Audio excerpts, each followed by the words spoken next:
I'm back from my latest trip. It was very short and crazy.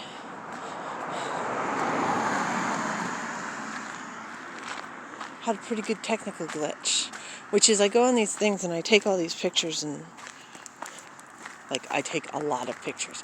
I actually, in 2 days, how many pictures can I take? Well, the answer is 553. But then, I don't know how this happened, but I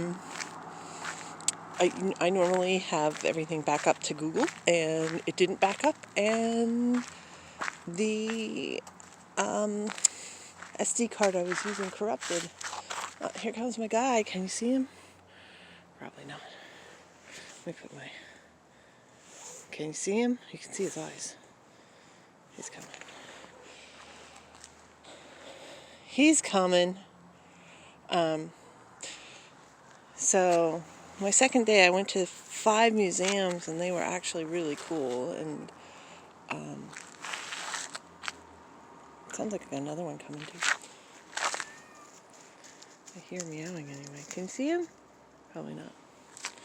Anyway, so I'll just have to go back and go to these museums again, because they were really pretty nifty. I'm sure you can hear him going through the leaves. And another one meowing. Anyway, so yeah, this is a very weird, hard time. Because I don't miss my deadlines. And I've missed 2 big, bad deadlines in the last month. And the next one would be within the next week. And it's funny, my therapist is like, yeah, don't care about it at all. Not a big deal. My therapist says I'm killing life. He thinks that I've lived the life. I'm like, I don't know, I don't get it.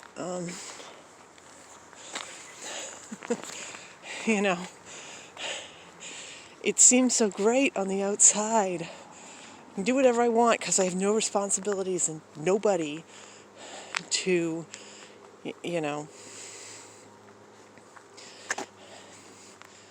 nobody to sort of seek an opinion about what I'm doing. I don't hear him anymore. He must be on the street somewhere. Or he gave up and sat down. I don't see him either. It's really dark out. And there is a moon, so I don't understand that either. And there isn't clouds. So it's just plain dark. I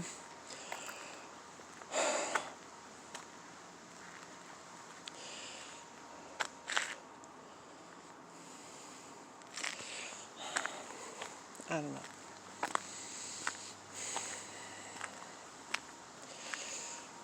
Do I think I've conquered it? No. Am I really, really, really surprised at what's happened in the past year? Yes. Even, here he comes. Even as late as last May, I was like, you can't see him. Let's see if I can get this on. You still can't see him. I don't know. Maybe there's something going on with... Oh, it's too following me. I just can't see it all today. I don't know. And it's kind of why I make these videos, even though I sound like an idiot, or I don't know what I'm saying, is, they keep saying, oh, have hope, you don't know what's going to change. There's stuff you can't control. Well, sometimes that stuff resolves itself. And it's really disgusting to say, yeah, the resolution... I heard it from people. I heard it in comments. Just hold on and wait until your mother dies, and then things will be better. It's like, that's sick.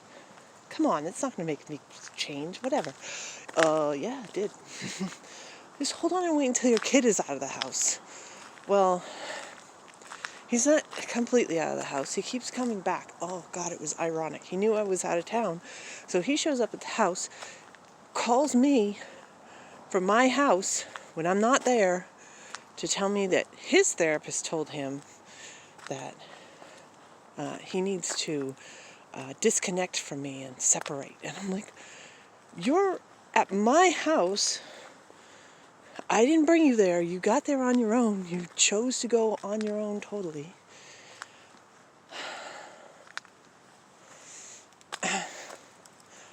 Anyway, whatever.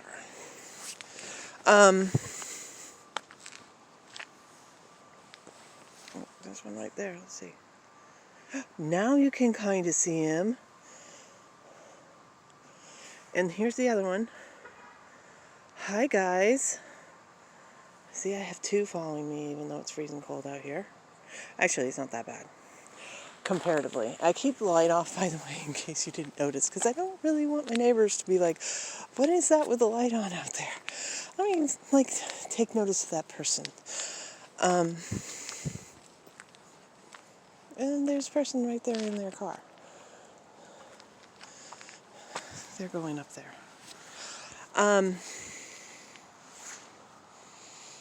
So this is another sort of pointless what's the point video that I don't know. You know, I really thought that I had a point and that I should make a video when I left the house, and it seems to have eluded me. Come on, guy. Can't see him. He's right there. Waiting on that car to go.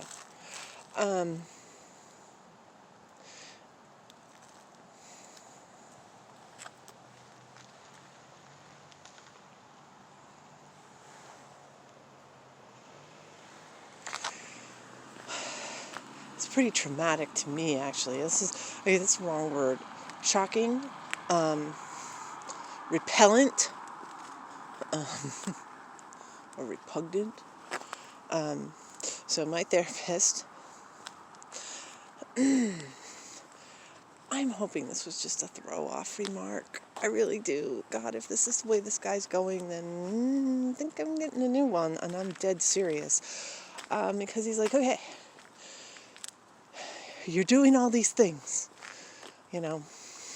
I'm doing all these trips, figuring out how to finance them, which basically how I'm financing them is basically as I get money, I'm spending my money immediately. I have no savings because I really don't feel like there's a future. I really don't. And you know what, right now, seriously, thinking of a future, even if it's like this, even if it's every month or two I go on a fabulous trip somewhere, if I have 40 years of this,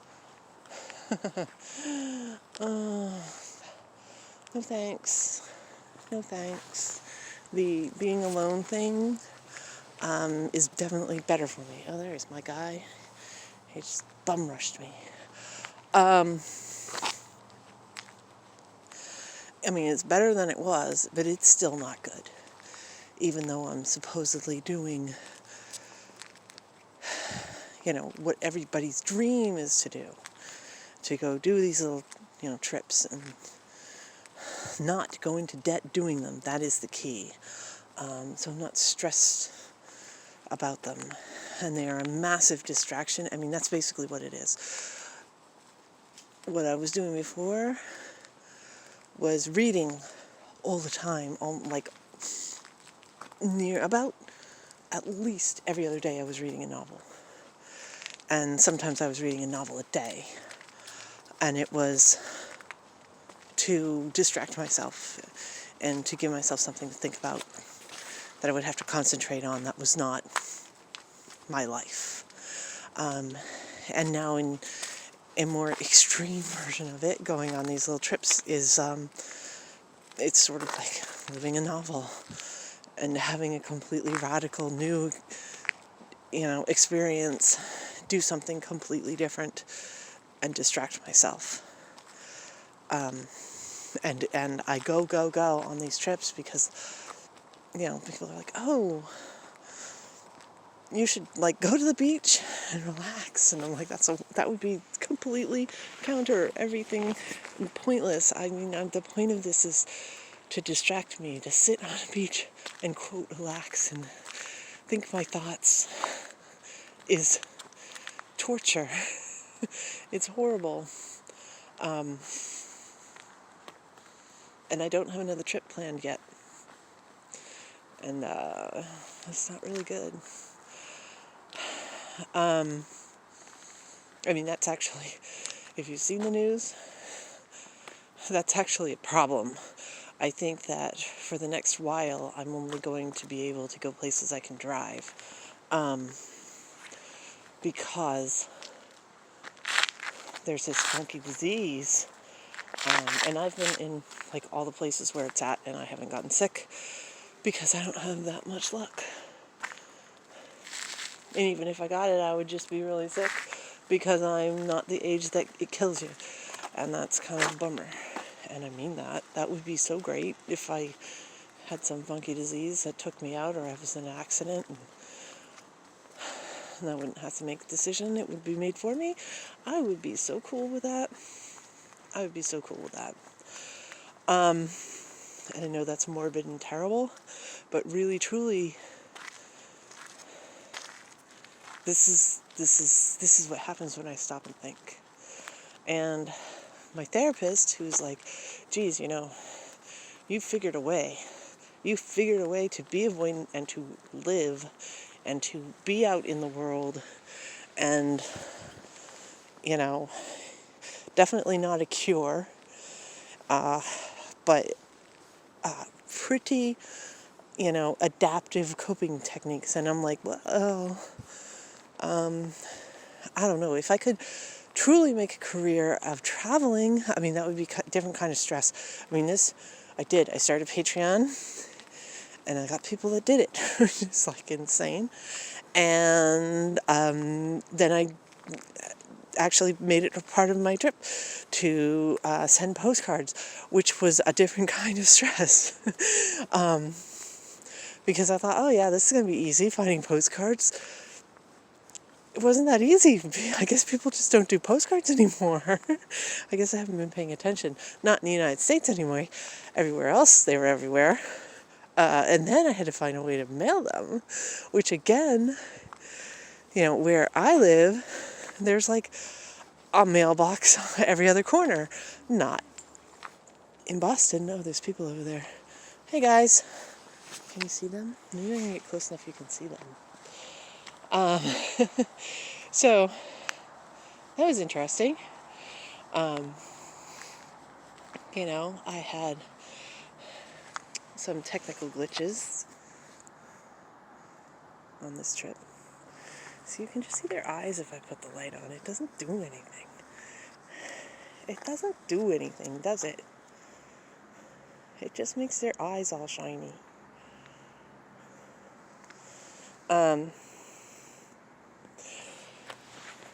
I mean, that was the point. That was the point, to give me a responsibility and something to focus on so that it wouldn't just become a blur. Really effective. It did it. I mean, I've been studying this for a while, and I've known myself for a while. And what I'm doing is very specific to myself. But when you take the script of how you're supposed to live your life, and you throw it out because there's no point, because I can't live a, quote, normal life because I have avoidant personality disorder, and all these things that you're supposed to do, have a family and have your house and, do a job that you really don't completely love and get to spend time at home and isn't that great, on the weekends, and maybe take a week vacation once a year or something like that. I mean, and, have great fun shopping, and, I mean, all these dumb things that you're supposed to like to do, they they don't work for me. So I ditched it. And I figured out what worked for me, and how I did that was by looking, not at, like, it's really hard not to look critically. Really hard not to look critically at the past and only say, well, I did this, but geez, I could have done it so much better and blah, blah, blah. But to look back and really the things that you could do by yourself without anybody else that were, on the more okay side as opposed to the more bad side, and just do more of it. And that's basically what I did. I've had this channel almost 11 years now, and I was saying right off the bat that I used to do crazy trips when I was a teenager and still in high school. This is just what works for me as an individual, and I'm just doing what worked, and I'm not reinventing the wheel. It sounds like it to people. They're like, whoa, I can't believe you're doing this and all this other stuff. I stumbled upon it 100 years ago. The pictures, it's one of the things. It's so weird. I took like one afternoon photography class, and it stuck. And I'm not a photographer. Like, I take crap point and click pictures. That's it. But as far as like being able to pick a correct subject of the photos, that appealed to me as a kid, and I learned it as a kid. I wrote stories when I was 6, 7, 8 years old, and that's why I did it as an adult. Finally, I stopped thinking, well, this is what I'm supposed to do, and, nobody writes stories. I'd be ending up... I didn't want to be a teacher. The first time I went to college, I went to school to study astrophysics and molecular genetics. And I am still 100% convinced that if you take the math of really big, science... I can't talk anymore because I usually don't talk about this. The really big stuff, outer space type massive math, and you take the teeny tiny math of biology, that it will collapse back onto itself. Yeah, I'm really convinced of that. That it will align and be the same, because I'm crazy. I don't know what that is. It scared the crap out of me. Somebody's alarm. Anyway, but I was like, I can't be a writer because nobody's a writer, which means I would end up being an English teacher, and actually I'm a pretty good teacher, but not classes of 60 obnoxious students that aren't interested, because I actually tried it. Not good in public schools. But I was like, I am not going to be a stereotype teacher, so I'm going to do this other thing and be a scientist, damn it. And yes, it's really cool and it's really interesting. And I think one of the most awesome things out there right now is that almost every class at MIT you can take online for free and learn about this stuff. And I think that's so cool. I'm actually, book I'm reading right now is about architectural models. I'm not an architect. I'm not an artist. I definitely don't make little sculpture. Well, okay. Unless I'm attempting gingerbread. It's just like, oh, well, this is something cool to read. And that's just the way I am. And I've always been like that. So there's all these other little things. That doesn't mean just because, I have these theories. I came up with quite a few other ones in English and teaching that are completely legit. And hi, Pear.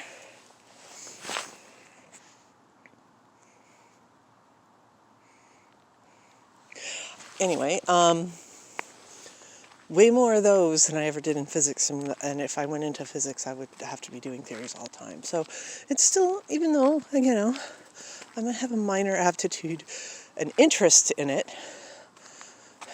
You need a break. He needs a break. It's been almost half a mile walk for him. That's pretty far for 3 legs. Oh, what do we got up there? Is that a fox? I think we got a fox. Yeah. Okay, another good reason not to go up there, Cat. There's a fox up there.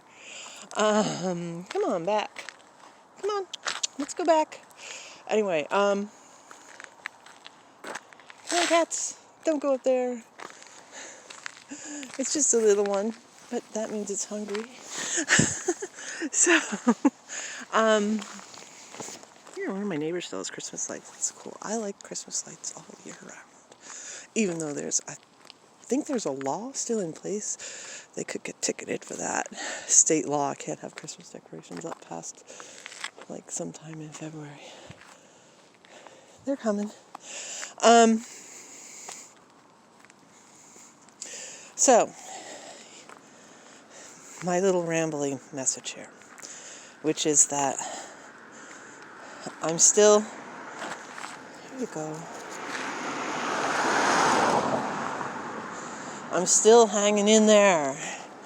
And it is very strange to not meet this deadline. And that is definitely not an avoidant thing.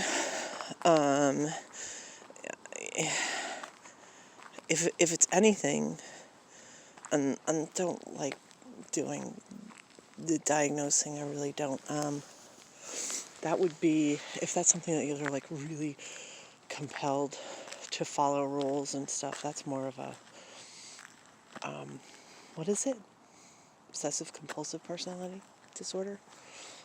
Trait. I don't have that. But, yeah, I mean, the stuff I talk about isn't, I'm everybody's comorbid and everybody's an individual. That stuff, that I must keep my deadline stuff, is not avoidant personality disorder. The moralistic thing that I have where I'm like, well, I can't get involved with people because of the negative effect I will have on them at some point, even if it's positive in the beginning, that is not avoidant personality disorder. Avoidant personality disorder is, I'm afraid I'm going to be judged. Well, I'm afraid I'm going to be judged also. That's why I have to be using my high sense of morals to say that, even if somehow it's good for a little while, at the end it would be my fault and I would be judged. And it would cause more grief for them than they would have gotten out of it positively. Therefore, I will make the decision. I mean, that is kinda what it is. I mean, it probably is more that I'm afraid of being judged, and I'm just like, I'm going to be a good person and not do it to them in the first place. It's kind of probably bullshit that, that I'm trying to be a good person for it instead of just being a coward who's afraid of being judged. I don't know where those cats went. At least they're together. They'll figure their way home. And the fox is way down the end of there, so they'll be fine. Anyway, yes. So my therapist thinks, since I'm killing it, that I've made it through these deadlines that I set for myself. Not completely yet, but so far, that I have manufactured for myself responsibility. I mean, it's not real. Like, if I 100% stop making these videos, well, I don't think that anybody would really care. I don't think you would even really know. You know? I mean, really. You know, it's just, eventually you would forget that they were ever there. Let's be real. The cats, you know, there's a pretty good responsibility. I've got 3 special needs cats. One, obviously, they can get on their own. 2, they're really nice and cute, and if they had to be adopted out, they would get adopted out. My kid, probably would be better if he didn't have me involved in his life, and I don't mean that really as negative, I mean that as positive. I mean, if he didn't have me to fall back on and had to stand up for himself and to do things on his own, I'm sure he could. So I'm kind of a crutch and a hindrance to him. Plus he says, I don't know, whatever he says, it doesn't matter. The fact is that when I back off and say I'm not going to help you with this, he always figures a way to do whatever he needs to do. And so he really doesn't need me. He told me that he wishes that he had security, though. And I'm like, kid, well, you got to stop burning your bridges if you want security. You know, you can't be mean to the people who, you know, you want to be there for you. Duh. Those cats will be back in an hour or so. They know their way home. Actually, they'll probably come thundering up the street after me soon. So, this is kind of a depressing, morbid little video. And again, I hope I'm being clear, and I'm sure I'm not, but I hope I am. You know, what I'm doing is 100% what works for me only. And I can't imagine anybody else with avoidant personality disorder dealing with it by going on foreign trips. You know, but as a distraction, it's pretty hardcore and pretty 100%. And I think that other people that have this disorder, you can do that too. You can make the decision not to, you know, follow whatever dictation society gives you. And especially the people who are in your life and judging you. I mean, that really, see, there's one of them. That really truly was, you know, and the biggest difference before and after was my mother died, and I stopped hearing her constant criticism and constant judgment constantly. You know, it's hard to explain. She couldn't stop. I mean, she would, to the week before she died, she was bringing up stuff I did when I was 7 years old to try to rub it in my face, because she needed me to go actually get her medicines that killed her, the comfort pack, they call it, which is basically overdose of morphine and a few other drugs to make her not feel it as they slowly shut her heart down.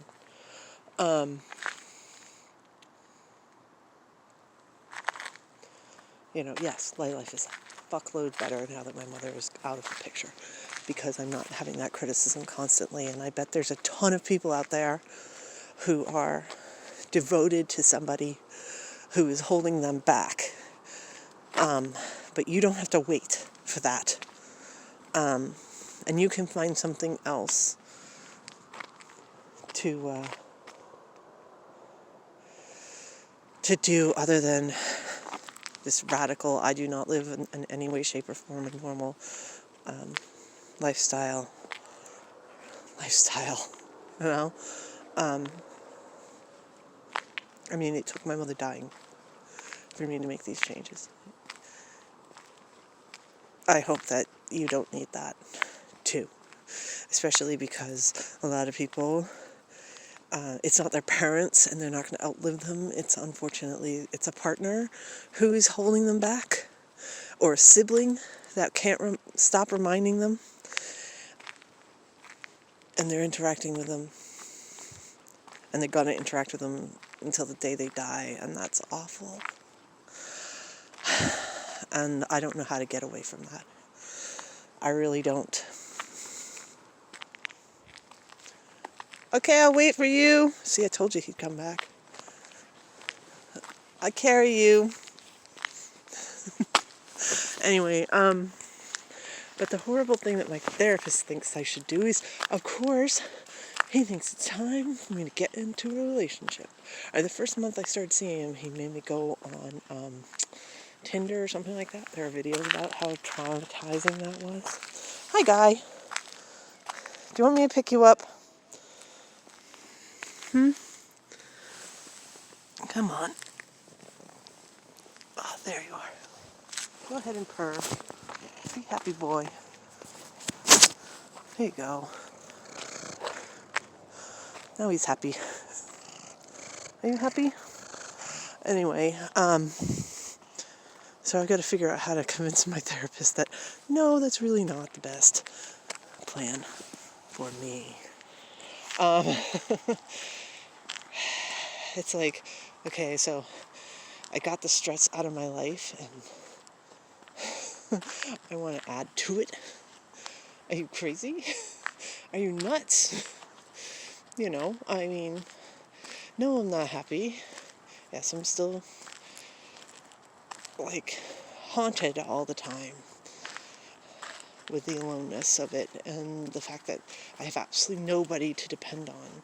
And, I mean, which is great when I'm traveling across, the country or overseas, that I am that independent and used to being that independent, and anything happens, I just deal with it. It takes me about, 10 seconds of deep breath, and then I figure out plan B. Happened when I was in Boston. It's just life.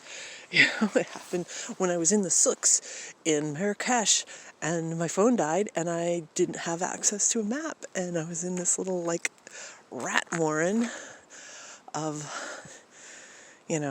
paths, and had to figure my way back to where my hotel was, when I couldn't really talk to people because anyone you talked to really wanted to sell you stuff, and they would not take no for an answer, and they were not interested in letting you go. They wanted you to stay with them, and I didn't speak the language anyway. And I did it. There are definite benefits to being completely alone, with having nobody to depend on and having to find answers